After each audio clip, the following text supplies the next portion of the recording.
Rajasthan third grade librarian के लिए जो नोटिफिकेशन है वो दिसंबर में ही आ गया था, 11 दिसंबर 2024 को आ गया था, जिसमें जो वैकेंसी टोटल जो वैकेंसी थी वो 548 थी। उसमें माध्यमिक शिक्षा विभाग और संस्कृत शिक्षा विभाग दोनों की संयुक्त भर्ती आई थी।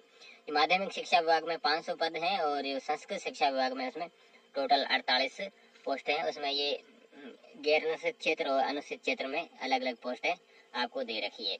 ये नोटिस आपके दिसंबर में ही आ गया था और ये काफ़ी लोगों ने पढ़ा भी था और कई लोगों ने उस टाइम नहीं पढ़ पाए थे, कोई चीज़ें भूल गए हैं। तो मैं इस वीडियो के माध्यम से आपको इस नोटिस से संबंधित काफ़ी चीज़ें, बहुत सारी जो महत्वपूर्ण चीज़ें वो मैं आपको बताने वाला हूँ। इसमें नीचे विशेष नोट करके दे रखा है कि इसमें से आपको ये माध्यमिक शिक्षा विभाग और संस्कृत शिक्षा विभाग में जिसमें आप पोस्टिंग चाहते हो उसको प्राथमिकता देनी होगी। यानी कि जब हम आवेदन करेंगे हमसे पूछा जाएगा कि आप माध्यमिक शिक्षा विभाग को प्राथमिकता देंगे या संस्कृत शिक्षा विभाग को। यानी दोनों विभागों में वैकेंसी है, 500 है शिक्षा विभाग में और 48 है वो संस्कृत शिक्षा विभाग में है। तो जब भी आपकी जो मेरिट बनेगी तो उसमें इस बात को ध्यान रखा जाएगा। तो आप अपने स्व विवेक से किसी को फर्स्ट और किसी को भी सेकंड आप ये कर सकते हो।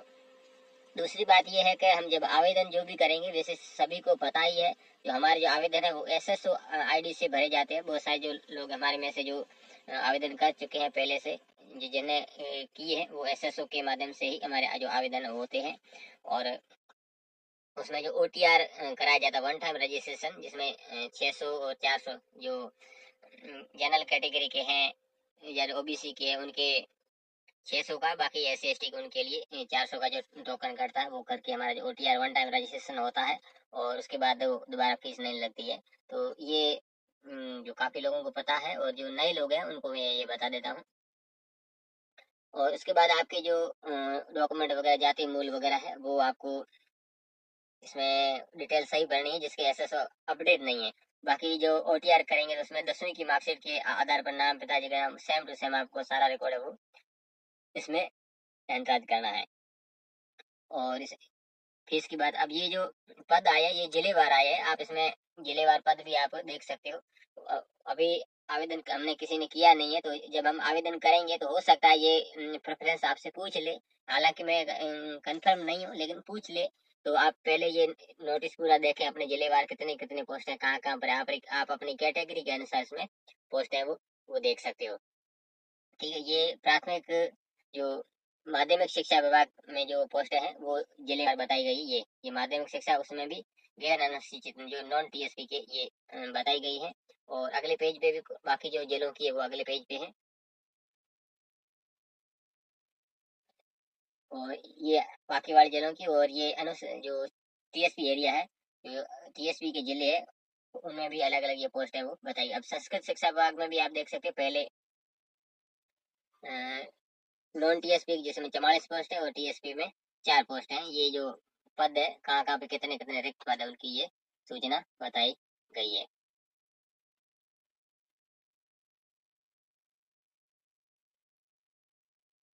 आगे हम बढ़ते हैं। तो इसमें आप अपने जो ये नोटिस आप पूरा पढ़ लेना, आपके जाति प्रमाण को लेकर या जिले को लेकर, वो सारी आप इसे पढ़ लेना।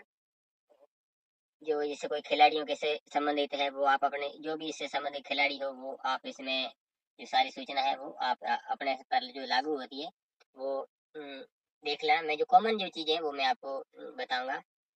और ये जो भर्ती है जो पे लेवल 10 की है, पे लेवल 10 की है, जिसे अच्छा माना जाता है शुरुआती तौर पर।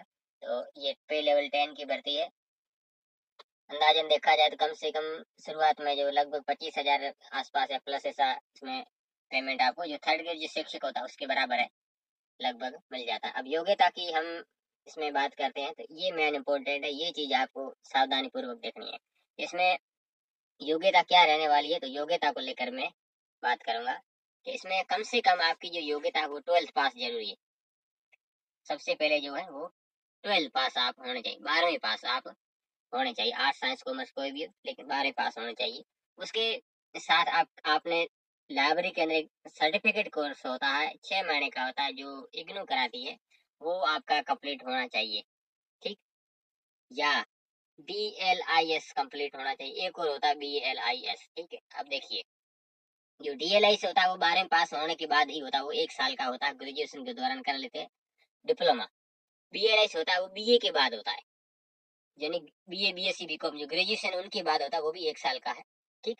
अब कम से कम आपका सर्टिफिकेट कोर्स या डिप्लोमा है तो चलेगा, और हायर है तो कितना भी MLIS वाला भी कर लेंगे, या लाइब्रेरी साइंस जिसने UGC नेट भी करा है वो भी इसमें आवेदन कर पाएंगे। लेकिन न्यूनतम जो शैक्षणिक योग्यता है वो है 12th।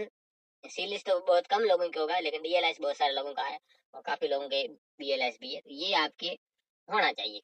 इसमें पास होना चाहिए, परसेंटेज की इसमें बाध्यता नहीं है, ठीक है। वो भी लाइन जैसे ये सर्टिफिकेट की लाइन इसमें ये B लिस्ट की है, D लिस्ट की ये बात की हुई है। दूसरा, आप हिंदी में कार्य करने का अनुभव और राजस्थान की संस्कृति का ज्ञान, ठीक। अब एक इसमें ये चीज लाइन लिखिए, अंतिम वर्ष में सम्मिलित। अंतिम वर्ष कौन से? इन सर्टिफिकेट में जो उनके लिए है, यानी कि जो अभी जिनका कोर्स चल रहा है, रिजल्ट नहीं आया, उनकी मैं बात कर रहा हूँ, ठीक है। उनके लिए क्या है कि जो मुख्य जो परीक्षा होगी, लिखित परीक्षा, उससे पहले इसका रिजल्ट आना चाहिए। यानी कि इनकी जो इसकी जो परीक्षा है लाइब्रेरी की, ये 27 जुलाई को है, तो आपका जो रिजल्ट है 26 जुलाई 2025 तक आना चाहिए।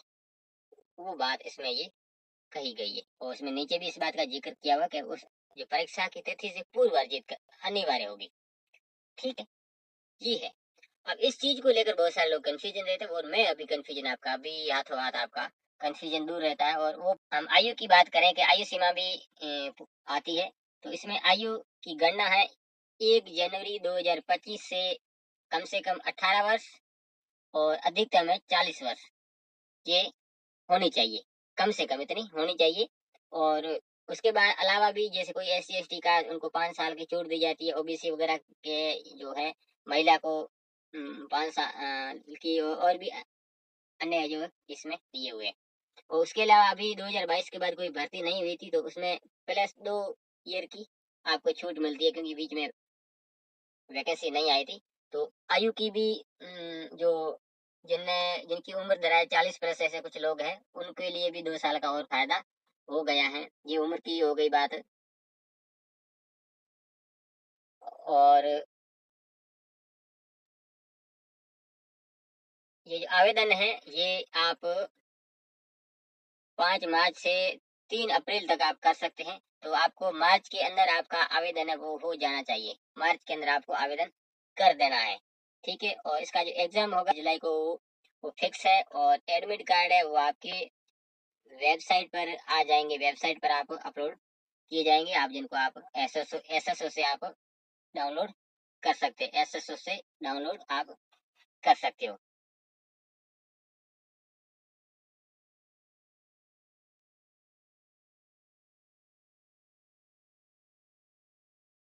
तो आवेदन को लेकर काफी चीजें हैं, जो फोटो साइन वगैरह वो सारे मैंने आपको बता दी हैं। तो आप अभी भी काफी समय आराम से पहले नोटिस को पढ़ लें पूरा, सारी जो चीजें हैं अपने दिमाग में बिठा लें, जो नोट करनी है वो कर लें। कोई चीज जाति मूल वगैरह कोई ऐसा कोई कमी पेशी हो तो आप इसको नोटिस को पढ़ के आप पूरी कर लें, फिर आप आराम से इसको आवेदन को करें। कोई दिक्कत नहीं, बढ़िया मेहनत करें। अगला जो वीडियो मेरा होगा वो सिलेबस को लेकर मैं वीडियो बनाऊंगा। और इसमें एक और चीज है मैं आपको बता रहा हूँ, ये जैसे कि मैं आपको ये बता रहा था कि जैसे फॉर्म विड्रॉ करने की, मान लो महीना भर या कैसे कुछ लगता है, कोई किसी को रिजल्ट आ जाए फिर भी उनको मतलब बैक रह जाए, तो उनका तो रिजल्ट टाइम पे आएगा नहीं, तब वो फॉर्म विड्रॉ करा सकता है। तो उसकी सूचना आ जाएगी, उसका भी ध्यान रखना है। तो ये भी है एक और महत्वपूर्ण सूचना है इसमें, आप फॉर्म विड्रॉ भी कर सकते हैं। भविष्य में वो हमें पता चल जाएगा, महीना भर पहले जुलाई से पहले पता चल जाएगा, तो हम वहां से फॉर्म विड्रॉ करा सकते हैं यदि आवश्यकता पड़ी तो, नहीं तो कोई बात नहीं, चल जाएगा, ठीक है। तो ये जो सूचना थी 3rd ग्रेड लाइब्रेरियन के नोटिस को लेकर, अभी आवेदन शुरू है, आराम से पढ़ के आराम से कर लें। तो अगला जो वीडियो है इसके जो सिलेबस को लेकर, मैं जो पाठ्यक्रम को लेकर अगला मैं वीडियो आपको जल्दी मिल जाएगा। तो जानकारी अच्छी लगे तो वीडियो को लाइक कर देना, चैनल को सब्सक्राइब कर देना, बेल आइकन दबा के नोटिफिकेशन ऑल पर क्लिक कर देना, जिससे मैं इस तरह का महत्वपूर्ण वीडियो बनाऊंगा उसका नोटिस आपको मिल जाएगा। मिलते हैं अगले वीडियो में, तब तक के लिए धन्यवाद।